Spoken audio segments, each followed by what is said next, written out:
right. What is going on, everybody? Welcome back to another day of SaberSim's DFS office hours. Today is Thursday, July 25th of 2024.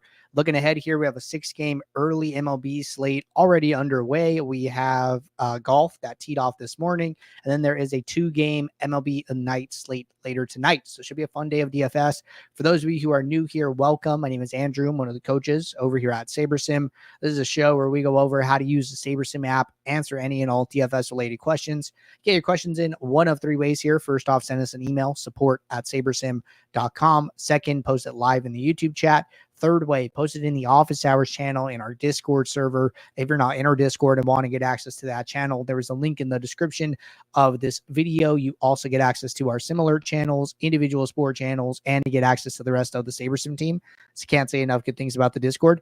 With that said, we do this show Monday through Friday, 4 p.m. Eastern. We do this show on Saturdays at 11 a.m. Eastern. So tune in and get your questions answered. But with that said, let's get the app pulled up here. Want to remind you guys again here that we are demoing a new form of content here. And that form of content is reviewing people's builds. So we did the first show yesterday. That show is at 5 p.m. Eastern. Jordan did it. Hope you guys enjoyed it. For those of you who tuned in, if you want to be somebody who gets reviewed live on stream, gets advice from a coach, and walks through your build and giving you tips and ideas about things to try, things not to try, drop your username in the YouTube chat, drop it in the office hours channel, and I think we still have some spots open for today. We're trying to do like 5 to 10 people a day. I think we were at like 6 last time I checked. So there's still time to drop your name in the bucket to be reviewed as long as you played MLB DFS yesterday. If you played yesterday, then you're all set. All right. So with all our other sports already underway here, let's pull up the 2-game night slate here, and we'll talk about the night slate. Use this as our demo slate for today. And first question says, good morning. Silly question. What's the criteria for a slate to be classified as flagship, high stakes, low stakes, medium stakes? I play a lot of after hours, 2-game and 3-game slates. When using contest sims, no matter what slate I upload, it always starts with flagship. Good question here. So let me just walk you guys through this. And I believe GM33 posted a picture as well in the Discord here. So appreciate that. But let me just pull it up, make sure I got this all correct here. So as far as what means what, I do have this picture. And let me just, what do I want to do? Let me pull it up on the screen. Let's do that. So let me take this off. Let's pull this up. All right. You guys should be able to see my screen here. So this is a snapshot. This basically says that high dollar single entry, $100 entry fee and above for max entry of 1. High dollar mid entry, $100 entry fee and above for max entry of 20. So this could be 15 max, 11 max, whatever. High dollar many entry, $100 entry fee and above for max entry of 150. So this is basically anything from 20 to 21 entries to 150. We have, and then the same thing, just different stakes, right? So $35 to $100 is mid dollar. Flagship is $5 to $35. Low dollar is $0 to $5. So as far as like the entries go, it's single entry is 1, mid entry is 2 to 20, many entry is 21 to 150, and then the dollar values high dollar 100 and above, mid dollar $35 to 100, flagship $5 to $35, and then low dollars $0 to $5. So that is how those are all defined here. All right, good question there. And as far as in SaberSim, right, the second part of your question here, saying no matter what I do, it always starts with the flagship. So if you come into your contest sim settings and you just open and you just click, add contest sim, it is going to default to flagship MME. What you would have to do is come in here and pick a contest. Say you're playing, the quarter jukebox.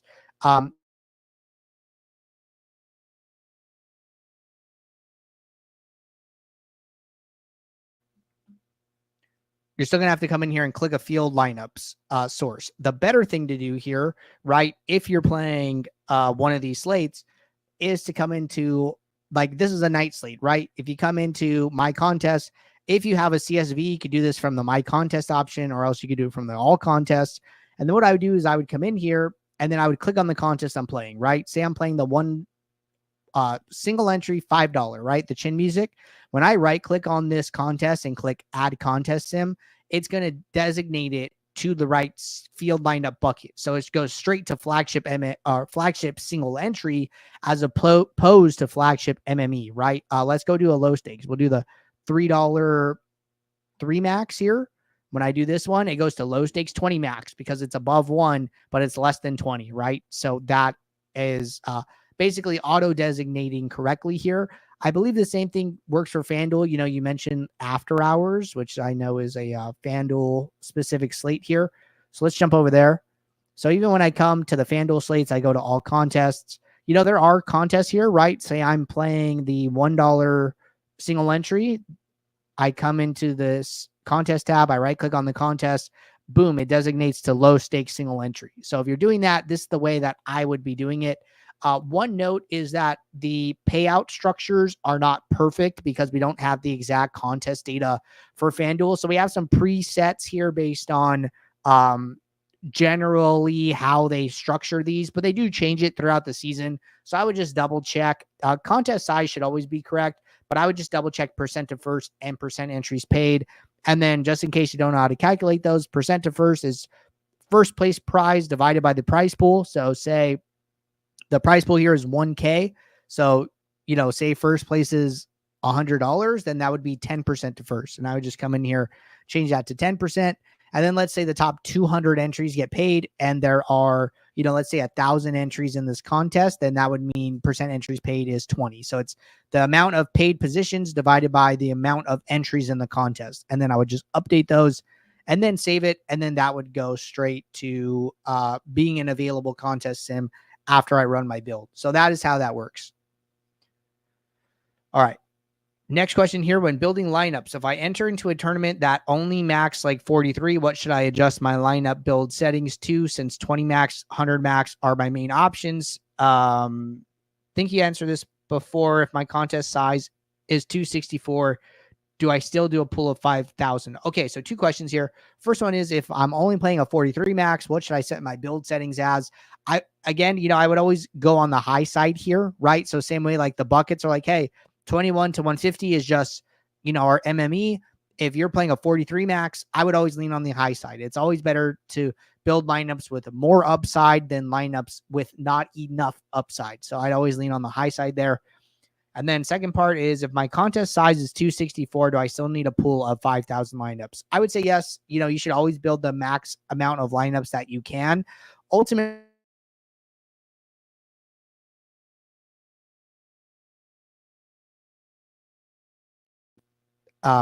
you know, even millions of available lineups that you can build. You know, having 5,000 lineups is great, but it's ultimately still a drop in the bucket of how many lineups you could possibly have. So always build the max number of lineups that you need or that you can, depending on your plan, and you're always going to be better off doing that. It's never going to hurt you, right? And the other thing here is that with the way that we build lineups, we're not building the first lineup.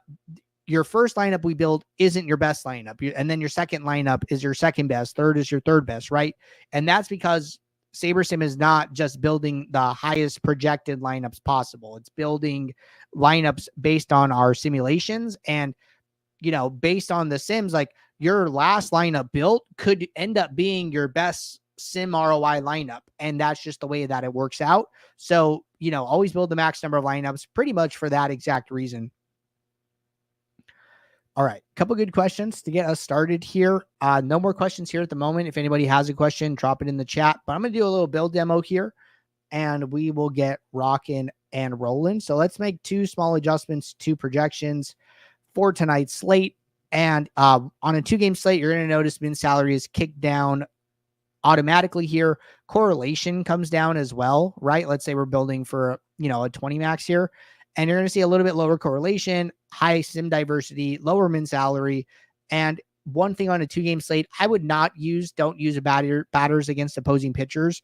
I would definitely leave that as an available option because, Chris Sale could throw 6 innings, give up, 2 earned runs and throw 8 strikeouts, and he'd be a perfectly viable pitcher for this slate. But, those 2 home runs could have been, or those 2 runs could have been 2 solo home runs, maybe Pete Alonso and Francisco Lindor. And they would be viable options even in a lineup against Chris Sale if they have the ability to, hit that 1 home run there. So that's why I think it's good to leave that rule off on a very, very small slate like we see today. All right. But let's just build 500 lineups for the sake of time here. While this build runs, I'm going to go to my contests tab and I'm going to go grab a contest sim. So let's say we are doing the $4.20 max, right? The 4-seamer here. Load that up. And one thing on the 4-seamer, it's always good to check what the total prize pool is. So if the prize pool is over $25,000, then that means that everybody in the lobby has access to that contest. So here it doesn't, right? So here I'm okay. The prize pool is 10,000. So I would be okay using the low stakes 20 max field lineups. If the prize pool was above 20,000, if it was 30,000, 40,000, 50,000, I would come in here and change this to flagship 20 max, because that'll be like $5 to $35, where basically everyone in the lobby has access to that contest. So just a small note as far as field lineups go, prize pools go, small nuance there, but can be important, all things considered. All right. So let's say I'm going to do a self sim, right? I want to set this up where I'm going to run 2 sims, one against the field and one against my own set of lineups here. So then now what I want to do is come into my contest sim settings, adjust the settings for the second sim that I set up, and just make a note that this is against myself here. So I've changed the field lineups from the actual field to my own build. And then I've made a notation that this contest sim is a little bit different, right? So now I'm going to run these, right? I have a contest sim against the ownership build, the ownership projections that you see, and then which is what we expect the field's going to do. And then I have my own contest sim against my own lineups, right? So all is well so far. Going to sort.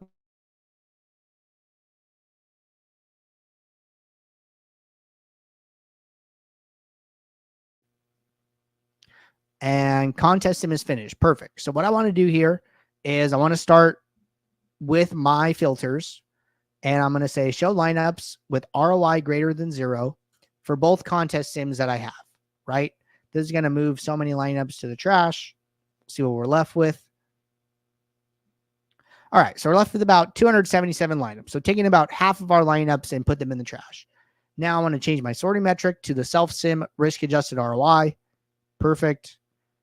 I'm going to scroll down to the last lineup in my set of 20 here. Start making some adjustments. Actually, before I do that, I'm going to grab my aggregate metric, and I want to see what is the average projection of my 20 lineups, right?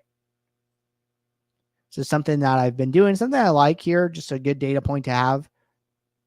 So right now at 1 min unique, my average projection is about 101.7. Okay, what if I go to 2? Okay, 101.7, 3, 99.2. So that went down about 1.5 points there. So it's a big change from 2 to 3 here. 94.9. Wow. So see, this is like super interesting, right? We're at min uniques of 3 and we're at projection 99. If I go to min uniques of 4, we go down about 4 fantasy points. So see, like, this is kind of why this is like a good data point to have, is you could see like how drastically your lineup set is changing when you make these adjustments. And what I would do here is, okay, let's go back to 3 and let's look at some of these exposures and let's see what's changing, right? So if I go and look at my pitchers, and this is another thing, right? You're always going to be able to get to more min uniques on a bigger slate with more games, with more players in the player pool. Usually we're getting to like 5 min uniques, 6, 7. You can, kind of pick one there. Right now we're at like, hey, 2, 3, 4 are having big impacts to our lineup set, right? Like we went from 101.7 points at mini uniques of 2 down to 99 at mini uniques of 3. So, you know, a lot different here, right? So what is changing when we go from 3 to 4? Okay, so Sale goes from 90 to 80. Severino goes from 85 to 60% exposure. Rosenberg goes from 25 to 50. He jumps up. And then we're even playing some Ross Stripling going from 0 to 10. So it's like, you know, okay, when we go from mini uniques of 3 to mini uniques of 4, we give away exposure to the top 2 owned pitchers, and we go and play twice as much of this lower salary pitcher. Okay, so that's one note there. So let's go back to 3. Now let's go to our team stacks. So, okay, at mini uniques of 3, we're playing 100% Angels, 14% Oakland, and then small amounts of Atlanta and the Mets. Now when we go mini uniques of 4, Atlanta comes up above Oakland, going to 50%. Oakland goes down to 45. Angels go from 100 to 85. So this is like really, really interesting, right? You kind of got to decide like, hey, what do I want to do here? And you're basically trying to see what are the changes and do I agree with the changes? And I'll tell you guys what I would do. I would probably just play this at mini uniques of 3 because getting 25% more Rosenberg is not worth it to me to give up the exposure I'm getting to Chris Sale and Luis Severino. I think Rosenberg is like a rookie making like his second start or something like that. And we have these, you know, more well-established pitchers with Sale and Severino, and just losing, you know, 4 points of projection just seems like way too much. So I'm probably going to stick with this here and just leave it at mini uniques of 3. I might even consider, you know, what was mini uniques of 2 when we got those projection back, and like, what does this look like? Right. And here, you know, Rosenberg goes even lower, and we're basically playing all in on Severino and Sale. And then, so we're like, okay, we're going to play the pitchers from this game, and then we're going to play the hitters from this game. You know, this is like a little bit more aggressive. I think 3 is a little bit more spread out as far as like you get at least some Atlanta stacks, some Met stacks. So I think 3 is definitely better than 4. To me, I think you could decide between 2 and 3. I would say the intersection, the crossroads that we're at is, do you want to play mini uniques of 2? Do you want to play mini uniques of 3? And, you know, you're using the exposures to kind of decide, is the points I'm giving up in projection worth it? And, you know, you only gave up like a little bit of points here, like 2.5, which is not as bad as when we went from 99 to 94 something. So I think 2 to 3 is like the decision maker here, but I would probably stick with 3. So this is the way I'm thinking about it. It's the way I'm using the information in SaberSim to make some of these decisions as I'm building lineups here.